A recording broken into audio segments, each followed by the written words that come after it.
Rumba, ma ti piace il pesce?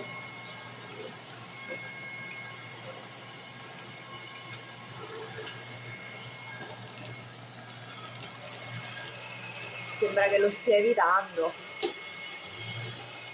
Ma poi, guarda cosa c'ha qua sopra. Un fermaporte! Ma come c'è finito il fermaporte sopra Rumba?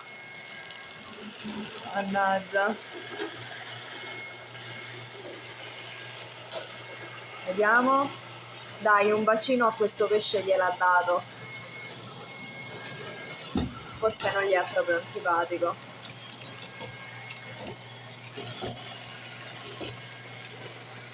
Ecco, Rumba, il pescino, fa l'amicizia.